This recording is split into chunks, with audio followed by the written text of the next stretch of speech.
wabarakatuh. A'udzu billahi minasyaitonir rajim. Bismillahirrahmanirrahim. Alhamdulillahirabbil alamin. Wassalatu wassalamu ala asyrafil anbiya'i wal mursalin sayyidina wa maulana Muhammadin wa ala alihi wa ashabihi ajma'in, amma ba'du. Nuzulul Quran. Sebelum kita buka pembahasan tentang nuzulul Quran, kita ucapkan puji syukur kehadirat Allah Subhanahu wa taala. Kita ucapkan salawat serta salam kepada baginda Nabi Muhammad sallallahu alaihi wasallam. Karena berkah beliaulah kita mengenal yang namanya Al-Quran. Karena perantara beliaulah kita mengenal Al-Quran. Nuzulul Quran yang artinya turunnya Al-Quran. Al-Quran itu pertama kali diturunkan ketika pada tanggal 17 Ramadan, bertepatan umur Nabi Muhammad SAW sekitar 40 tahun, dan bertempatkan di Gua Hira. Tiba-tiba datang malaikat Jibril membawa wahyu tersebut. Jadi ada perbedaan antara qiraat dengan tilawah. Qiraat itu membaca Al-Quran tidak berurutan. Misalkan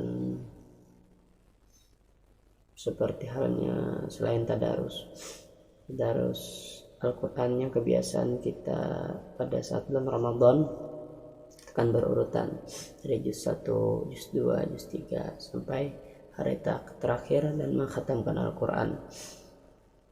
Tapi kalau qiraat ini tidak berurutan, yang mana kita baca surahnya. Misalkan kita mau baca surah Yasin, misalkan kita mau baca juz 30 saja, dengan meloncati juz-juz yang telah terdahulu.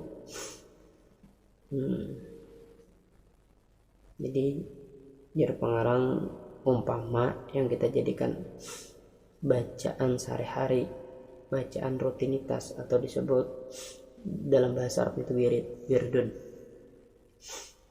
Nah, seperti baca surah Yasin setiap ba'da maghrib, surah Waqiah ba'da maghrib, surah Al-Muluk ba'da isya hendak guring, surah Al-Kahfi setiap malam Jumat maupun hari Jumatnya. Masih banyak lagi contoh-contoh. Itu hanya sebagian contoh yang kita sebutkan. Sedangkan tilawah itu artinya membaca Quran berurutan dari surah Al-Fatihah sampai akhir juz 30. Nah, jadi itu bedanya antara qiraat dan tilawah. Jadi Al-Quran secara bahasa itu adalah bacaan.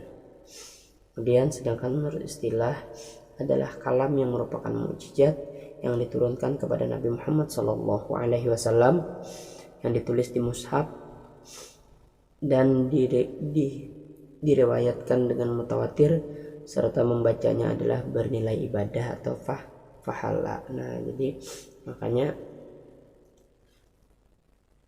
Ramadan ini adalah syahrul Quran, salah satunya bulan Al-Quran, di mana kita membaca Al-Quran tadi akan dilipat gandakan oleh Allah Subhanahu wa taala pahalanya. Bahkan tidak Al-Quran saja, ibadah apapun yang kita kerjakan di bulan Ramadan dilipat gandakan oleh Allah Subhanahu wa taala. Jadi ada sedikit Al-Quran ini mempunyai nama, yaitu Kitabullah. Yang kedua Al-Furqan. Yang ketiga Ad-Dzikr, yang mana semua itu adalah asma, nama-nama daripada Al-Quran. Nah, kalau kesempatan kita di bulan Ramadan membaca Al-Quran, kesempatan kita di bulan Ramadan berbanyak membaca Al-Quran, karena momen Ramadan ini adalah momen syahrul Quran. Jadi bagaimana sikap kita terhadap Al-Quran?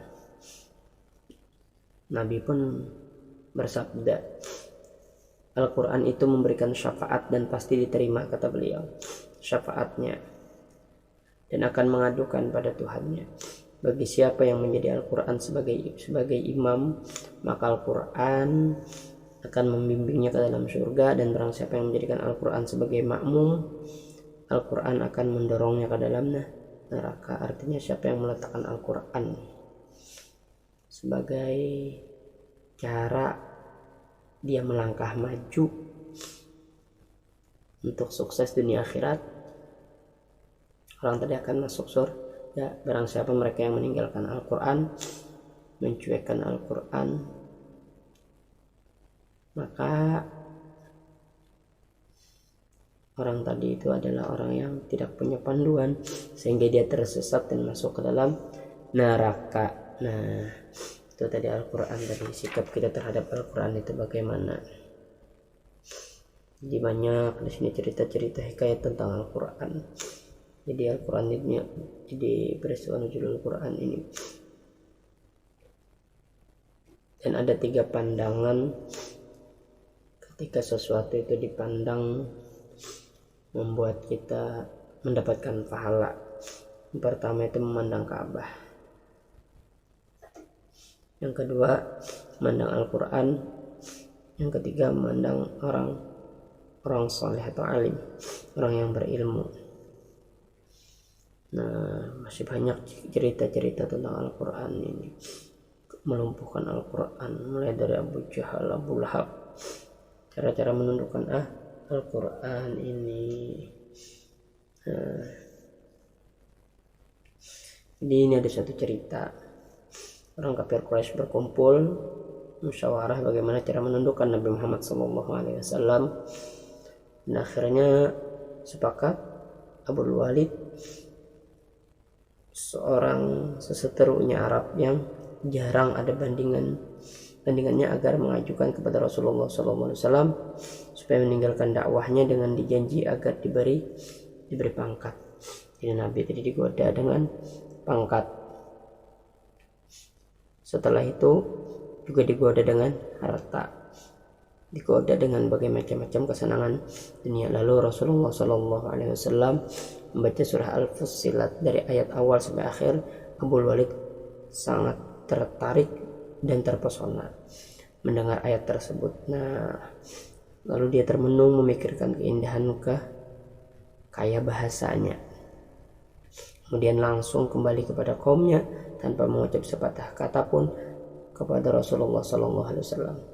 Jadi kaum yang telah lama menunggu dengan gelisah, tidak sabar lagi melihat perubahan pada mukanya, segera bertanya, apa yang engkau dapat, kau bawa, dan mengapa engkau bermuka durjana. Maksudnya durjana itu bermuka, istilah itu dalam keadaan kebingungan, terpesona, bahkan berbalik prinsip. Jadi Abu Walid tadi menjawab, aku belum pernah mendengar kata-kata yang indah seperti itu. Itu bukan syair, bukan sihir, dan bukan pula kata-kata ahli tenung. Sesungguhnya Al-Quran itu seperti pohon yang daunnya rindang, akarnya terhuncam ke dalam tanah, susunan kata-katanya manis dan enak didengar. Itu bukan kata-kata manusia, itu adalah tinggi dan tidak ada yang mengatasinya. Jadi Al-Quran tadi itu kadang kau menandinginya, baik itu sihir atau syair. Jadi Al-Quran itu tidak ada yang menandinginya. Dan Abu Walid pun mengatakan itu bukan perkataan manusia. Jadi mendengar jawaban itu, mereka menuduh Abu Walid telah berkhianat kepada nenek moyang, cenderung kepada agama Islam. Nah, jadi kayak itu tadi kisahnya. Jadilah akan diberi pahala bagi orang membaca Al-Quran walaupun kadang mengetahui maknanya. Berbeda dengan zikir-zikir lainnya, maka tidak diberi pahala kecuali ia mengetahui akan makna daripada Al-Quran tersebut. Jadi itu adalah salah satu kehebatan Al-Quran tadi, sampai Abu Jahal dan Abu Lahab pun hendak melumpuhkan Al-Quran. Bersepakat bahwasanya di antara Abu Jahal, Abu Lahab mengajak pengikutnya jangan sampai ada mendengar Nabi Muhammad SAW membaca Al-Quran, supaya jangan ada yang mendengar Nabi Muhammad SAW membaca Al-Quran. Jadi itu yang, dan ternyata Abu Lahab sendiri pun melanggar peraturan tersebut karena rindunya mendengar bacaan Quran dari Nabi Muhammad SAW, dan mereka berdua dipermalukan oleh perkataan mereka sendiri. Nah, itu mantapnya daripada Al-Quran tadi. Nah, nuzulul Quran, di mana diturunkan Al-Quran di syahrul Ramadan, di dalam bulan Ramadan ini. Jadi orang yang ahli Quran tadi, dari Nabi, aku mendengar berkata ketika malam aku diisrakan, wahai Muhammad, suruhlah umat engkau agar memuliakan 3 orang.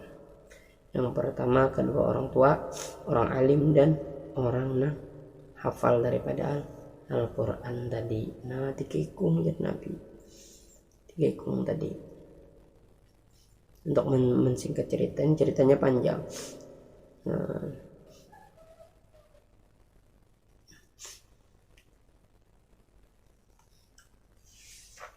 menghafal Quran, beruntung bagi mereka yang menghafal Al-Quran tadi. Nah,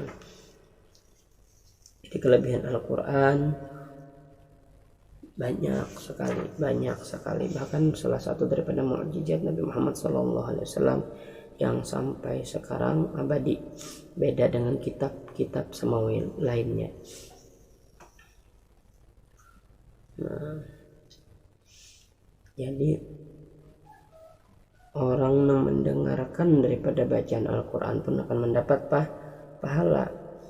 Seandainya orang yang mendengar bacaan Quran itu mengucapkan thayyib atau Allah karena menganggap baik seperti kebiasaan yang berlaku, maka apakah akan mendapatkan kesunatan mendengarkan yang diperintahkan Allah tadi. Nah, jadi boleh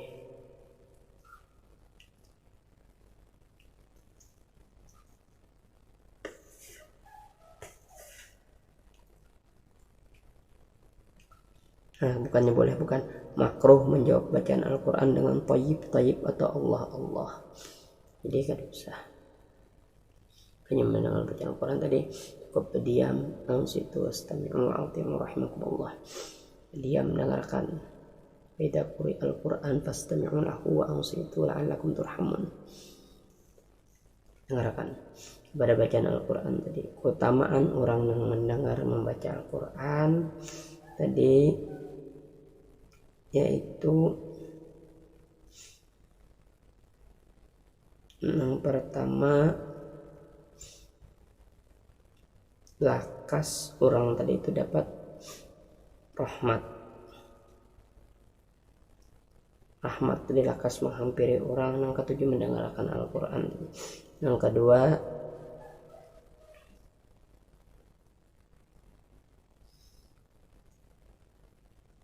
turun rahmat sebab baca Al-Quran tadi.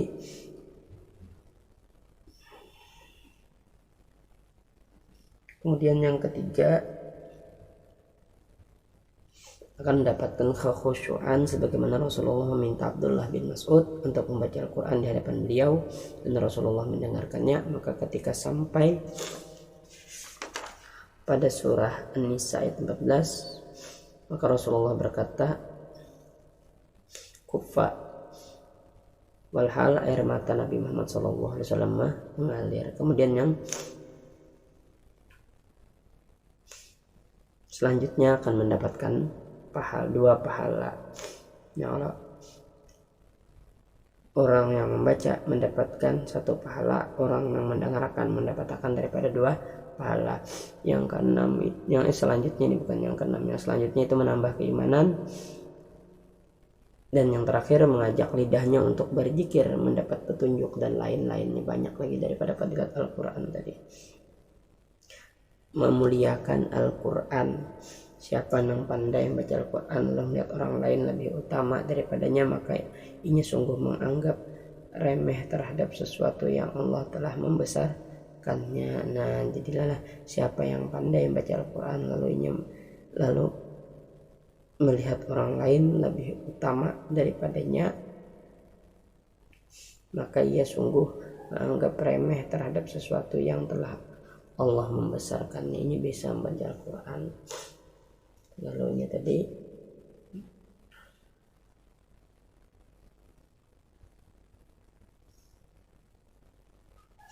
jadi ini intinya, Allah itu memuliakan orang yang bisa membaca Al-Quran tadi. Jadi kisah Abu Yazid radhiyallahu anhu, jadi pengarang kitab Ar-Risalah, bahwa telah memberikan kepada guru anaknya ketika mengajarkannya baginya dari Al-Quran dengan 100 dinar. Guru itu berkata, aku tidak melakukan sesuatu yang menjadikanku berhak mendapatkan itu semua, wahai tuanku. Jadi gitu ucapan Abu Yazid. Maka ia memindahkan anaknya dari guru itu kepada guru lain dan berkata, orang itu telah meremehkan Al-Quran. Nah, jadi Al-Quran itu mulia. Nah, jadi apa-apa saja sesuatu itu mulia sebab Al-Quran. Misalnya tempatlah Makkah Madinah, jadi mulia karena Al-Quran. Tempat waktu bulan Lailatul Qadar, jadi mulia karena Al-Quran. Bulan Ramadan jadi mulia karena Al-Quran. Rasulullah jadi mulia karena Al-Quran. Umat Nabi Muhammad jadi mulia karena Al-Quran. Nah, jadi adab-adab membaca Al-Quran tadi, adab zahirnya yaitu suci daripada hadas. Yang kedua, duduk menghadap kiblat. Nah, ya Allah. Yang ketiga, menundukkan kepala. Yang keempat, ya tadi tartil, bacanya tartil tadi. Kemudian yang kelima, meresapi, ya tadi sesuai dengan makna. Ya Allah, kalau di sini bacalah Quran serta kamu menangis, maka jika tidak kamu menangis maka buatlah menangis. Jadi ini sesuaikan dengan kondisi apa yang kita baca daripada ayat tersebut. Kemudian memelihara segala hak daripada ayat tadi. Nah, jadi hak-hak ayat tadi, umpama ayat sajadah, maka sunat sujud sajadah. Nah, lagi sunat muakkadah sujud apabila ia mendengar daripada bacaan orang lain, jika orang yang membaca itu sujud, yaitu sujud ayat-ayat daripada ayat sajadah tadi. Kemudian ada pembaca Al-Quran secara batin. Yang pertama ta'zim, lawan tadabbur, mengitihi maknanya. Nah, mengitihi maknanya, lalu di dalam hatinya tadi membesarkan akan Al-Quran, membesarkan akan pencipta daripada Al-Quran. Kedua, yang menghadirkan dalam hatinya bahwa itu kebesaran Allah Subhanahu wa Ta'ala yang mempunyai kalamullah, yaitu Al-Quran. Yang ketiga itu hadir hatinya, yakni ingat kepada bacaan dan jangan ingat hatinya kepada memikirkan sesuatu yang lain. Jadi membaca tadi harus konsentrasi. Yang keempat, tadabbur atau tafahum, yakni dengan memikirkan makna itu dan membicarakan akan dia dan memahamkan akan dia maknanya. Ya Allah. Nah, jadi supaya paham daripada maknanya tersebut tadi. Nah, ini keutamaan daripada salah satu sebagian daripada surah. Nah, ya Allah, sudah tahu kita keutamaan ke surah Yasin. Ya Allah, dibacakan ketika diamalkan dalam setiap harinya, kan di dalam doa surah Yasin, kasih minta peliharakan daripada segala yang kada baik dan diparakakan daripada segala yang apabila kita bacakan kepada mayit dan kita hadiahkan pahala tersebut, maka pahala tersebut akan memberikan manfaat bagi si mayit tersebut. Nah, bacaan daripada surah Yasin, masih banyak surah-surah yang lain ya, karena setiap ayat daripada Al-Quran tuh ada rahasia Allah di situ, Jadi ada kisah ketika itu dua orang suami istri mengundang seorang kiai yang mengisi pengajiannya. mengajak makan malam dengan tersebut, dan yang diundang cuma kiai tersebut. Lalu si istri tadi meletakkan uang sebanyak 5 juta di atas lemari, dan selesai pulang daripada seorang ustadz tersebut, si istri tadi mencari uang tersebut, uang 5 juta tersebut, dan panik ternyata uang tersebut hilang, dan bilang kepada suaminya. Berpikir sampai pada suatu pemikiran, cuma ada ustadz tersebut yang ke rumah kita.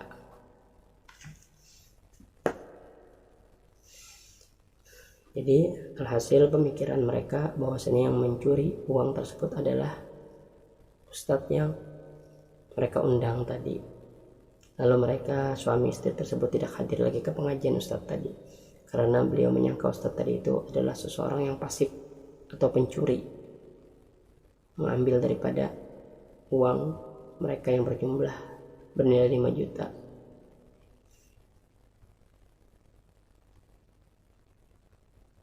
Dua bulan kemudian, setelah beberapa lama mereka pasang suami istri tersebut tidak menghadiri pengajian, ustadz tadi bertemu di lampu merah,